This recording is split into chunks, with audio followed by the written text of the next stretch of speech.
Енді жалпы бүкіл дүние жүзінде бір өзгеріс туралы мен кеше бір жолдасымызбен сырласып отырып бір әңгіме айтып қалдық.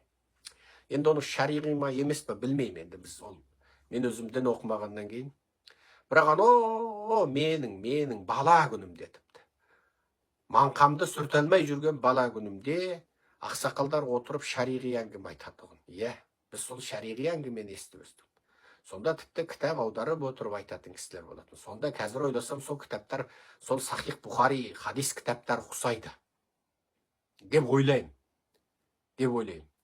Сонда сол кісілердің айтқан әңгімесінде заман ақыр боларда ақылы кітап иелері одақтасып, бірігіп дейді. Мынау кәпірлерге қарсы соғысады екен дейді. Кітап иелері деген кімдер? Біз Құранның иесіміз. Христиандар Інжілдің иесі. Иса пайғамбардың үмбеті. Біз Құранның иесіміз. Мұхаммед саллаллаху алейхи уассаламның үмбетіміз. Ал кітап иесі кім? Еврейлер. Олар Мұса пайғамбардың үмбеті. Тауратқа нанушылар.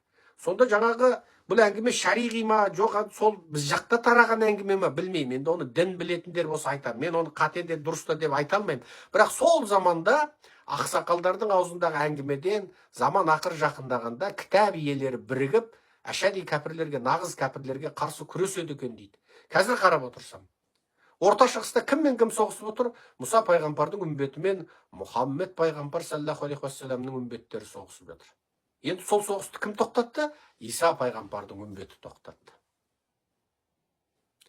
Мұхаммед саллаллаху алейхи уассаламның үмбетімен Мұса алейхи уассаламның үмбетінің ортасындағы соғысты Иса алейхи уассаламның үмбеті барып тоқтатты. Енді қазір Салман Ғанзаданың бүкіл жер әлемнің қаржысын, ақшасын, армиясын, күшін, саясатын ұстап отырған алпауыттардың ортасында қонақта болуы, Ақ үйдің оған аспа-төк қонағас жасап, шексіз құрмет көрсетуі, енді Орта Шығыста Орыс, Қытай, Иран ұйымдастырған арам қантөгіс соғыс аяқтап, шын мәнінде Мұса алейхи уассаламның үмбетіменен Иса алейхи уассаламның үмбеті және Мұхаммед саллаллаху алейхи уассаламның үмбеті одақтасып, нағыз кәпір Қытайға және коммунист кәпірлер Орысқа қарсы одақ болатын сияқты. Қытайлар нағыз кәпірлер, Қытай ашади кәпірлер. Олардың жүрегінен жаратушы баяғыда фитраны алып қойған. Ал орыстар кітап иелері еді. Христиандардың бұзылған, адасқан тармағы еді олар.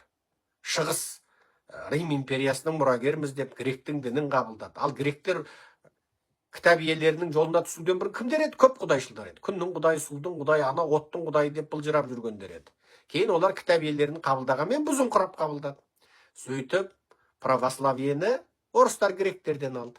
Сөйтіп біз Шығыс Рим империясының мұрагеріміз, Византия империясының мұрагеріміз деп орыстар аяқ астынан өздерінің кешегі Киев ұрысына да жетпейтін жабайы, тіпті фин-угур, тіпті бұлар шегі түркі текті Орта Шығыс халықтарының қоспасынан құралған 40 темірдің қылау екендіктерін жасыру үшін өздерін мен грамм қатысы жоқ Рим империясының шығыс бөлігі Византияның мұрагеріміз деп жалған тарих жасап отырып, ең соңында жалған дінге сеніп кетті, е?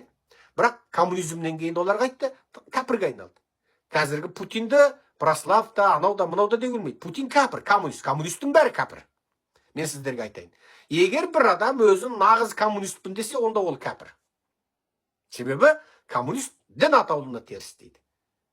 Өліп қайта тірілу теріс дейді. Ахирет күнін теріс дейді. Ахирет күннің сұрағын теріс дейді. Жәннат пен тозақты теріс дейді. Коммунистер кәпірлер. Егер кім адал коммунист болып, сол коммунист күйінде Маркстен басқа құдай жоқ, Ленин оның елшісі деп имандай сеніп кетсе, онда ол кәпір.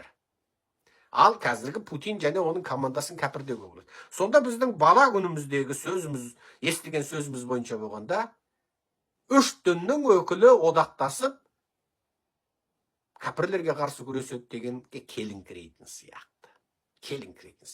Мен енді қайталап тұрып айтам, бұл діни әңгіме жай аңыз ба, жоқ, шариғи білім ба, оны мен білмеймін, мен дін оқыған жоқпын. Бірақ қазіргі геосаяси жағдай, еврей, христиан, мұсылман Орта Шығысты одақтасып, енді Орта Шығысты Орыс, Қытай, Иран үшеуінің ойран қылуына жол бермейтін бір жаңа, жақсы, жағымды, жаңа өзгеріс келе жатыр.